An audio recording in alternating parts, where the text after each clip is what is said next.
May mga lihim ka bang gustong sabihin? O mga sikretong gusto mong aminin? Halika't ating pag-usapan sa Main Confessions. Oras na para ilahad ang lihim na dapat mabunyag. Kaya naman samahan niyo akong alamin at tuklasin ang ating main confession for tonight. Sino kaya ang nag-confess? At ano kaya ang kanyang kinonfess?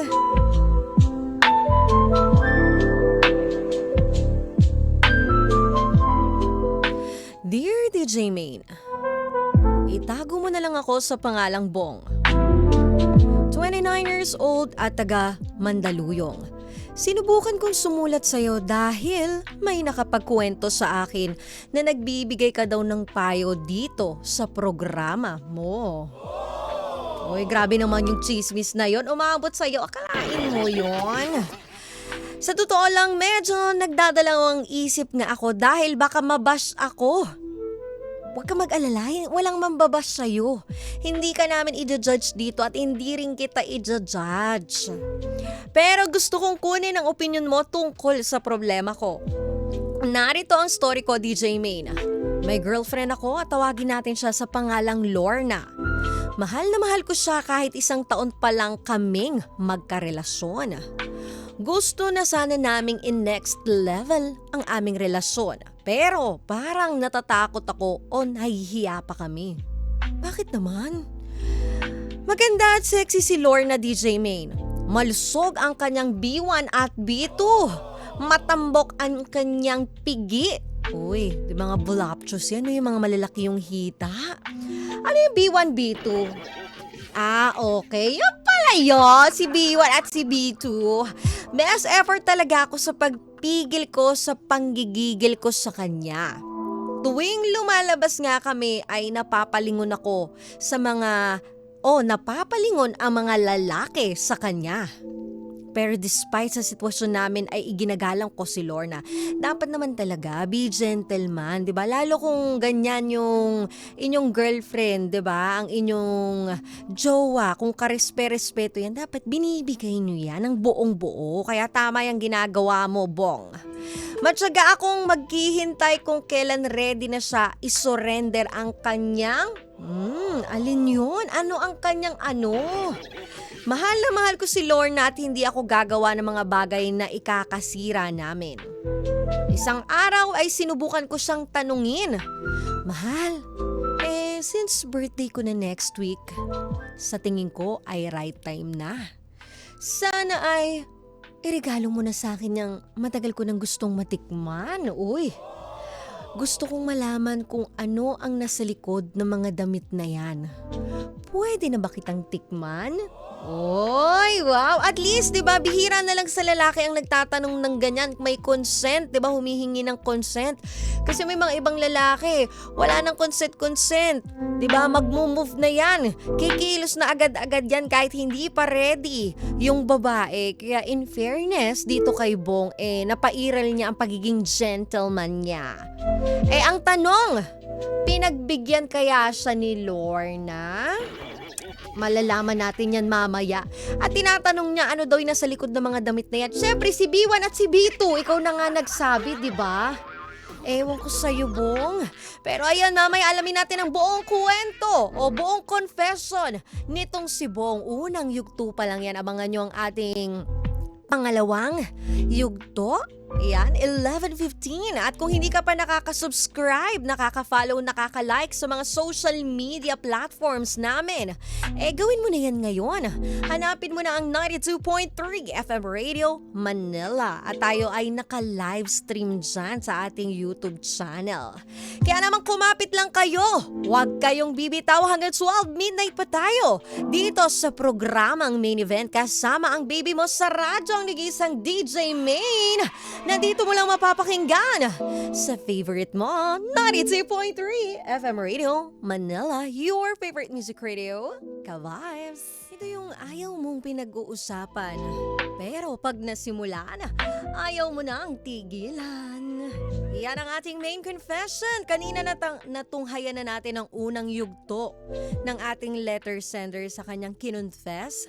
Ngayon mapunta naman tayo sa pangalawang yugto, ang kabuuan ng kanyang confession. Sabi nga niya, hala, kakaibang birthday gift pala itong matatanggap ng ating letter sender na si Bong. Oo. Balikan natin ang mainit niyang kwento. Dumating ang araw ng birthday ko, DJ Maine. Niyaya ko siyang lumabas para mamasyal. Pagkatapos ng gala ay diretso kami sa kondo niya. O kondo ko. Ayan, mali ako. Oo, mali ako ng basa. Dito ko na siya tinanong, is this the right time na ba? Papayag ka na bang magpabiyak sa akin? Tanong ko sa kanya. Wow, straight to the point itong si Si Bong ha? Oo, Bong. Pwede na. Wow! At yung inaasam niyang sagot nakuha naman ni Bong. Kaya naman ito na ang mainit-init na, papunta na tayo sa mainit na parte ng confession. Hinalikan ko siya. Una ay simple lang hanggang sa maging torrid. Wow, mapapasana all ka na lang talaga. Halos sipsipin ko yung kanyang leeg at balikat. Napakabango ng katawan ni Lorna. Napapakislot si Lorna dahil sa sarap at kiliti. Lahat naman ata Di ba kahit naman lalaki pag ganyan lalo na ang parte ng leeg sensitive talaga yan. Tatayo talaga ang balahibo mo at lahat ng tatayo sa'yo pag yan ay nadampian ng mainit-init na labi. Hinubad ko ang t-shirt ko habang tumigil ang oras o parang tumikil ang oras habang nangyayari ang mainit na eksena. Habang naghahalikan kami ay unti-unti kong inalis ang damit niya. Dahan-dahan ko ding tinanggal ang strap ng bra niya. At doon lumantad sa akin, harapan ang malulusog na B1 at B2 ni Lorna. Wow, talaga may B1 at B2 ha? Hinawakan ko ito at parang nasa ulap ang mga kamay ko.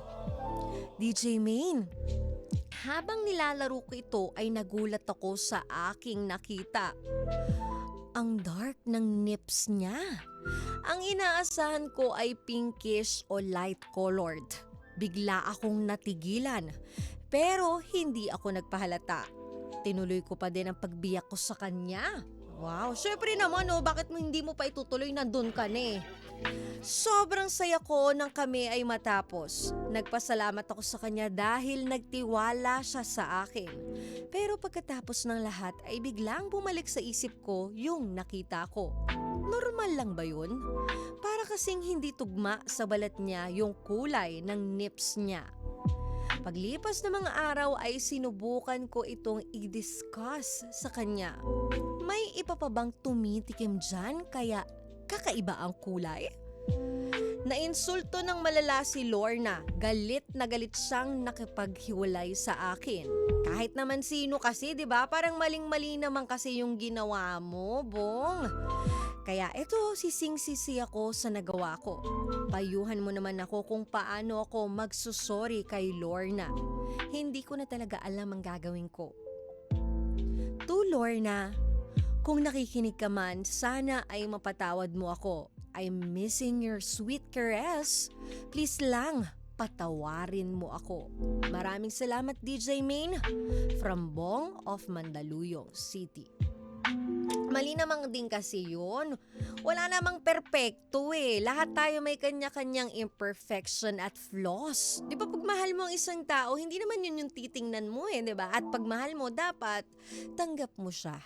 Pero mamaya, sige, papayuhan natin si Bong. Samahan niyo akong bigyan siya ng advice. Ayan, sa ating YouTube channel tayo ay naka-live ulit mamaya ng 11:30. Kaya habang tayo ay nagmumuni-munit iniisip ano ba ang pwede nating i-advise dito kay Bong. Makinig muna tayo sa mga napakagandang playlist na talaga namang perfect sa inyong Monday night. Dito mo lang mapapakinggan yan sa 92.3 FM Radio Manila, your favorite music radio, Ka-Vibes. 92.3 FM Radio Manila, your favorite music radio, Ka-Vibes. At ikaw nakatutok pa rin kapiling. Ang nag-iisang baby mo pagdating sa radyo, ang nag-iisang DJ Main para sa main event na mapapakinggan mo Lunes hanggang Biyernes pagsapit ng 9:30 p.m. to 12 midnight.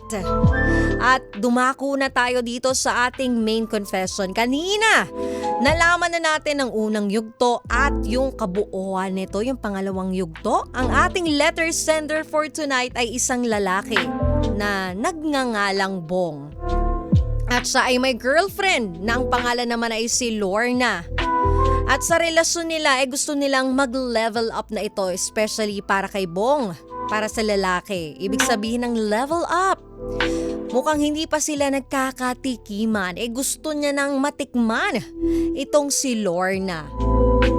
At ang naging gate pass nga niya to enter the paradise ay talaga taray Yung birthday niya, hiniling niyang regalo ito o hiniling niyang maging regalo ito ni Lorna para sa kanya.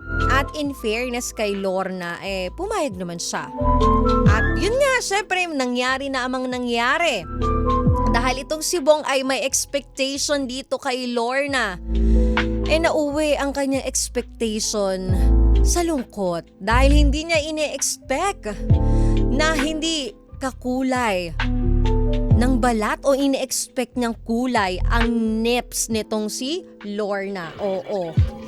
Kaya feeling niya may ibang tumitikim o may ibang nakakasiping itong si Lorna. Dahil hindi niya natiis, dinirekta niya ito si Lorna. Tinanong niya na may iba pa bang tumitikim dyan kaya kakaiba ang kulay? Yun nga lang, kahit naman sino ma-o-offend, masasaktan.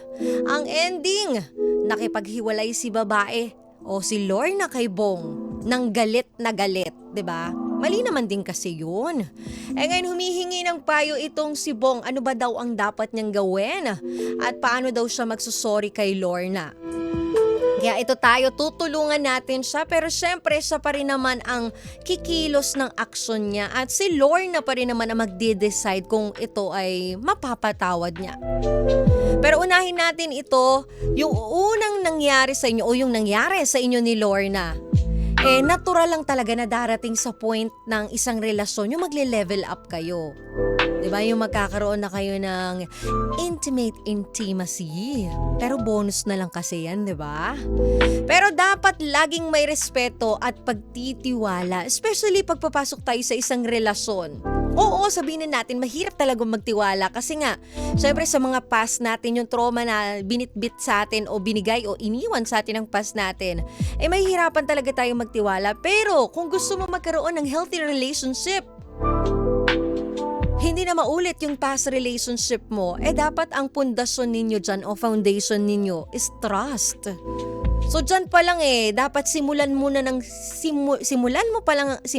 ang relasyon ng tama, na magandang pundasyon para mas maging matibay ito at respeto. At maganda na naghintay ka, Bong, hanggang siya mismo ang nag-decide na ibigay sa'yo ang sarili niya. Dapat hindi minamadali yan.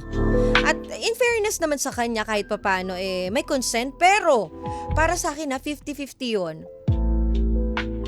Parang naging parang kinulong mo siya na wala siyang choice dahil nga birthday mo. Para sa akin yun kung ako yun nasa sitwasyon ni Lorna. So parang nandoon, nandun yung consent mo, pero parang inobliga mo ko dahil birthday mo. Hindi mo hinantay yung ako mismo sa sarili ko yung mag-decide na this is the right time, this is the perfect time para pumunta sa paradise. So yun lang naman yung para sa akin. At yung nakita mo naman kay Lorna, Bong, ayan sa mga lalaki na nakikinig rin sa atin tonight. Normal na iba-iba ang kulay ng katawan ng tao. Oo, lalo na sa mga private parts natin. Kasi wala namang perfect Walang perfect yung nakikita niyong perfect ngayon, yung mga yan, gumastos talaga ng pera yan. Talagang inalagaan nila yung sarili nila. Especially yung mga flaws na meron sila, yan yung inano nila, pinokusan nila. Malay mo naman si Lorna, hindi pa siya nasa part na ganon dahil mas inuuna niya yung mga priorities niya, especially yung mga bills niya. Kasi sa aming mga babae, oo, marami kaming insecurities.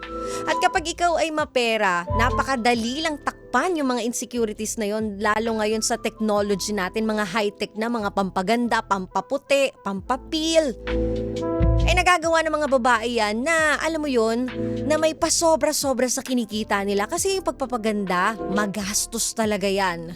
Kung gusto mo maging mukhang perfect ka talaga at matakpan yung flaws na meron ka. Malay mo naman itong si Lorna, yun nga, may priority siya. Inuuna niya yung bills niya, inuuna niya yung family niya, inuuna niya yung mga dapat niyang unahin. At hindi naman ibig sabihin na iba yung kulay ng nips niya. May ibang tumikim o ano pa man. Masyado mo naman siyang hinusgahan agad. Bakit ikaw ba perpekto ka? Dapat ilalagay mo rin yung sarili mo dun sa sitwasyon ng tao. And genetics, hormones, at natural pigmentation ang nagiging cause niyan. Kasi wala naman pinanganak ng ganong ka-pink, ganon kaputi. Gusto mo maging pink o lagyan mo ng lip tint. Lip tint? Diba? Tapos pag nabasa, ayun, nawala na. Diba? Sana inintindi mo siya. Dahil tao lang siya. Wala namang perpekto. Kaya alam mo, Bong, saan ka nagkamali? Mali na tinanong mo siya kung may ibang lalaki na tumikim kaya ganun yung kulay. Napaka-judgmental mo naman sa part na yon. So, ibig sabihin, pag pinkish, wala nang tumitikim na iba? Uy, mas matakot ka sa mga ganun kasi hindi ko sa nilalahat May mga ganong mga babae na inaalagaan yung sarili nila. Kasi nga, yun yung ano nila yun yung business nila. At hindi naman lahat ng pinkish ang nips, sasabihin mo ng parang birhen na birhen, hindi nakakagawa ng pagkakamali. Masyado mo naman binay sa kulay ng nips ang pagkatao ng isang tao. Maling-mali naman yun. At kahit biro, sobrang sakit nun para kay Lorna o kahit sinong babae. Kasi parang dinududa mo yung pagkababae niya at yung past niya at yung insecurities. Lahat tayo may kanya-kanyang insecurities. At mas masakit yun kung dun sa taong pinagkatiwalaan natin at feeling natin ito na yung taong mamahalin natin. Tapos sa kanya natin mismo maririnig yung pagiging ganon, yung pagiging judgmental na sana expected natin i-accept tayo kung ano man yung hindi perpekto sa buong katawan natin. Ikaw pa mismo ang nagbulatlat ng insecurities niya. Akala ko ba mahal mo siya? Sa love, trust dapat. Sabi ko nga, dapat yan ang foundation. At hindi comparison o judgment. So ngayon, ano ba ang pwede mong gawin, Bong? Humingi ka ng sorry.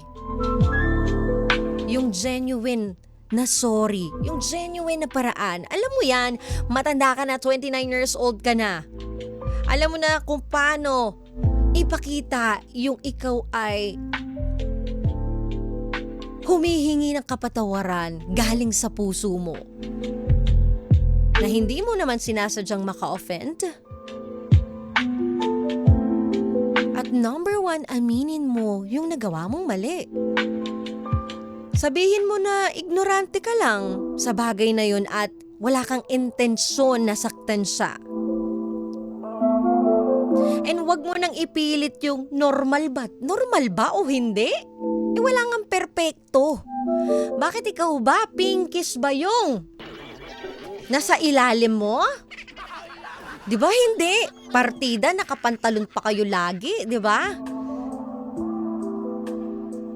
Di ba masakit din yun para sa'yo pag sa'yo naman ginawa? Kaya wag mo ipilit yung tanong na normal ba o hindi. And hayaan mo siyang mag-cool down. Hindi agad-agad mawawala yung sakit at sama ng loob niya sa'yo. Kasi nga pinagkatiwalaan ka niya. At yung part pa lang na yun, binigay niya sa'yo ng buong buo. Na sana siya in return, in-expect niya na maliban sa mamahalin mo siya, yayakapin mo din yung mga imperfections and flaws niya.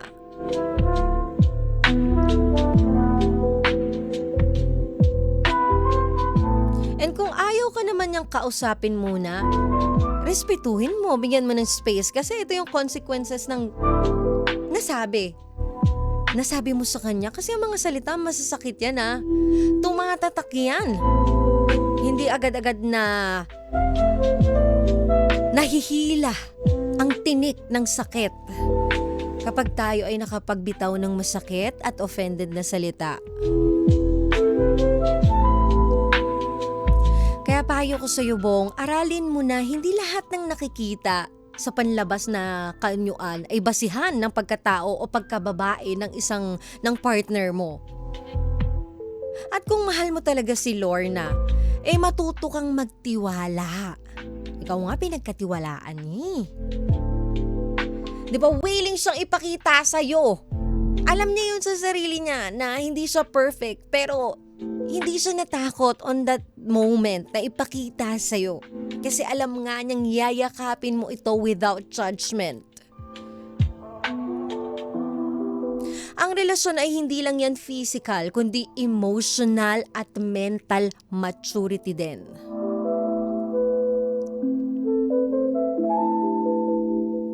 At dito sa confession mo, sa mga nabasa ko, nangyari na yung mga nangyari Pero sa akin, wag mo ring gawin sana o sa mga nakikinig sa atin ngayon na same situation dito kay Bong na hindi pa natitikman ang taong minamahal o gusto nila o nililigawan nila o bagong girlfriend nila. Wag niyong gawing birthday gift ang intimacy. Wag niyong gawing gate pass yan para lang umuo ang isang tao. At mali kasi yung nagbibigay ka ng pressure na parang regalo siya sa'yo.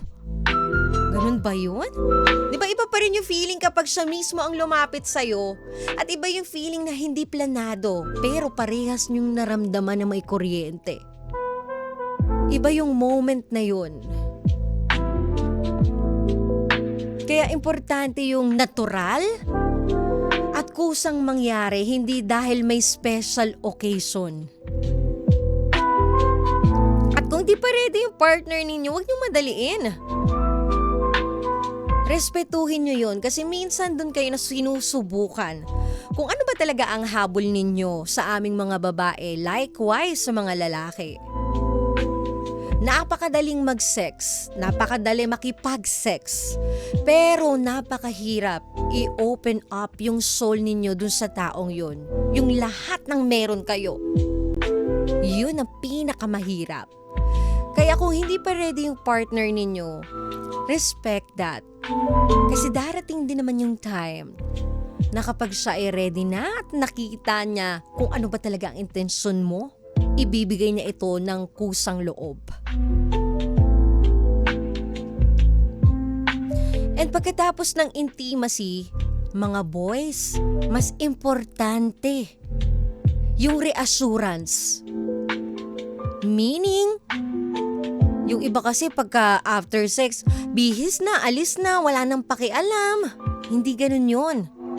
Reassurance na pwede kang yumakap, lambing, at pagpaparamdam na mahalaga sa'yo yung taong yun, yung nangyari sa inyo. Kasi minsan mas vulnerable kaming babae pagkatapos ng ganoong moment. So alam naming safe kami.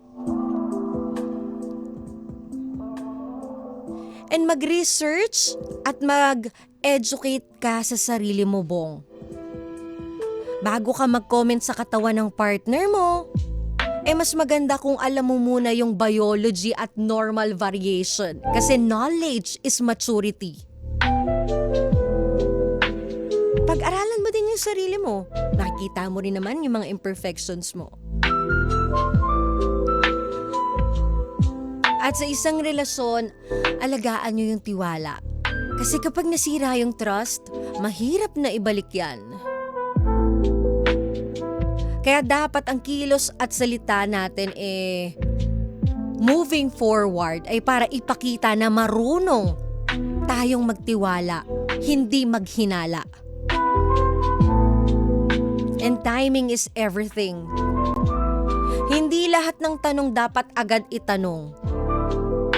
May mga bagay na mas magandang sarilinin na lang kung wala namang magandang maidudulot.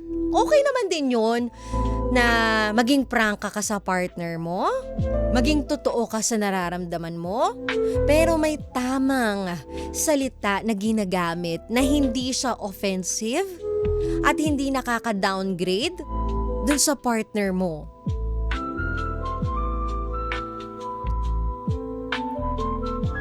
And Tubong, be patient sa healing ni Lorna. Kahit humingi ka ng sorry, hindi ibig sabihin agad-agad okay na siya. So you need to accept that. Ipakita mo sa actions mo araw-araw na sincere ka at willing kang magbago. And wag mo nang ulitin yung insecurity. Kung babalik pa ulit yung duda mo tungkol sa katawan niya, mas masisira yung relationship na meron kayo. Pag may naiisip kang ganon, i-remind mo yung sarili mo na wala itong kinalaman sa pagiging loyal o faithful niya. Hindi itong basihan. And kung mahalaga talaga si Lorna sa'yo, dapat ang focus mo ay paano siya maging secure at safe sa'yo. Kasi ang babae, pag naramdaman niyang hinuhusgahan mo siya, hinuhusgahan niyo kami, automatic lalayo kami. Pero pag ramdam naming tinatanggap niyo kami ng buong-buo, mula ulo hanggang paa, buong-buo meaning flaws, imperfections, ugali, habits, lahat.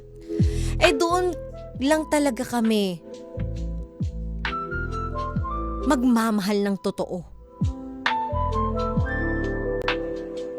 Love is acceptance. Hindi lang good side ng partner mo. Hindi lang good side ng partner mo ang pwede mo o ang yayakapin mo. Pati imperfections niya. Kasi doon masusukat kung gaano ka kasincere sa pagmamahal mo. And sa bawat sasabihin nating nakaka-offend sa partner natin, yung mga salita na yan, hindi na natin mababawi yan. Oo, pwede kang mag-sorry. Pero yung sakit na naidulot nito, mananatili. Kaya mas doble ingat sa sasabihin natin next time. Because words are powerful.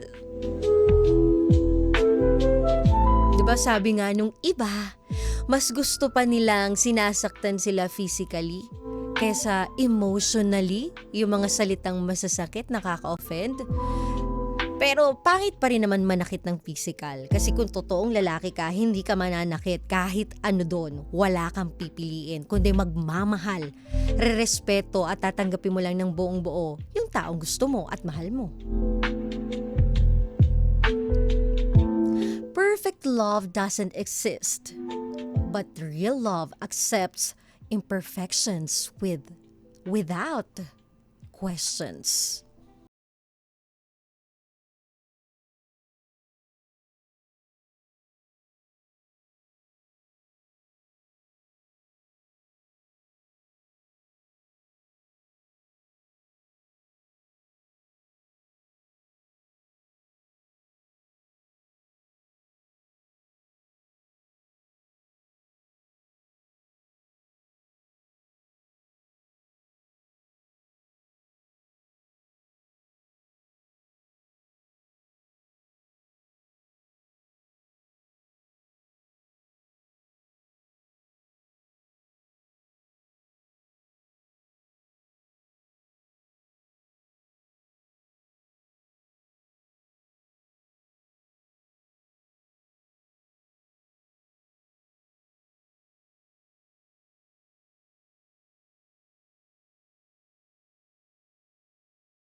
Sa'yo, Kyle. William Mortel.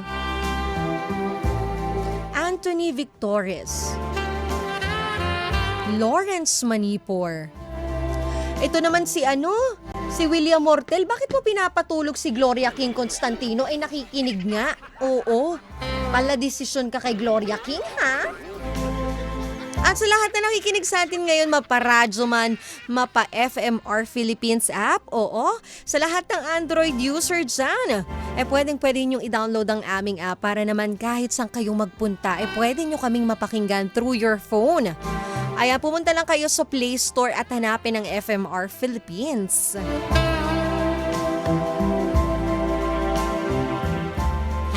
Uy, birthday ni Mama Mary ngayon, Lunes ha, September 8. Baka nakakalimutan ninyo. At ito nga, Monday, unang gabi ng ating linggo ngayong Setyembre. Another main confession na naman ang natapos natin. So may 4 na gabi pa tayong magkakapiling, maglalambingan, maghaharutan, at magkukwentuhan ng mainit-init. Mapapakinggan nyo ako 9:30 p.m. to 12 midnight, Monday to Friday yan. Pero bago ang lahat, gusto ko lang pasalamatan Uy Dental Clinic, Horticulture by Caldana, Vanity Lounge Aesthetics, Imprint Customs, Spink Philippines, Zero Helmets Philippines. And pwedeng-pwede nyo ako i-follow sa aking mga social media accounts. Facebook page, YouTube, Instagram at TikTok, pare-parehas na Main Eugenio. At sa lahat ng mga sumusuporta, 2.4 million followers na tayo. Naku, maraming salamat po sa mga Main Master supporters. Ay, mahal na mahal ko kayo. Oo. Maraming salamat sa inyo. Nakakatuwa lang, no? Ako natutuwa lang ako kasi hindi ko naman in-expect na ako'y aabot ng 2.4 million followers. Sapat na nga sa akin nung time na nun maka 1,000 lang, 100 lang. Kasi yung mga taong yun, hindi ko kilala. Pero grabe sila sumuporta versus dun sa mga kaibigan mo o sabihin na natin, hindi mo kaibigan pero kakilala mo pero never mong narinig na sumuporta sa'yo, never mong narinig na nag-cheer sa mga achievements mo, even yung mag-comment lang. Diba, mag-comment lang sa mga post mo. Buti pa yung mga strangers na hindi ka kilala, talagang niyayakap at sinusuportahan ka. Kaya yun yung nakakatuwa. Yun yung nakakataba ng puso, yung mga sumusuporta sa yung hindi mo kilala. Kaya maraming salamat. Kaya suportahan nyo ako gabi-gabi, 9:30 p.m. to 12 midnight. Para sa programang main event na mapapakinggan nyo lang dito lang sa 92.3 FM Radio Manila. At sa ating mga social media platforms dito sa favorite mo, pare-parehas na 92.3 FM Radio Manila. Mag-subscribe, mag-follow, mag-like na ngayon na. Magkarinigan ulit tayo bukas. Yung mga nasa biyahe, mag-iingat po kayo. Yung mga pauwi, mga papasok sa kanilang trabaho, ay simulan nyo ang Lunes ninyo nang nakangiti para dire-diretso ang inyong saya ngayong darating na linggong ito, itong whole week na ito. At sa mga security guards natin, shoutout sa The Ignacio Place na nakatutok sa atin lagi. Maraming salamat po sa inyo. Mga vendors natin sa lahat ng wet markets, dyan sa may Pasig City, Balintawak, dito sa may Cubao, mga bus terminals natin, mga ka-vibes natin taga Mega at Metro Manila. At ganun din dito sa may 102.3 Baguio, 97.5 Jensan at 102.3 Bacolod. Maraming salamat po. Magkarinigan tayo bukas. Same time, same frequency. Kasama ang baby mo sa radyo. Ang nag-iisang DJ Main for the main event na nagsasabi na worth it na ang pagpupuyat ninyo. Dahil meron ang magsasabi sa inyo ng good night, baby. I love you. Ayan, shoutout sa iyo, Kevin. Minsan sa relasyon, hindi naman talaga tungkol sa pagiging perpekto. Kasi kahit gaano kaganda o kagwapo ng isang tao, may mga bagay pa rin na tayo na hindi inaasahan.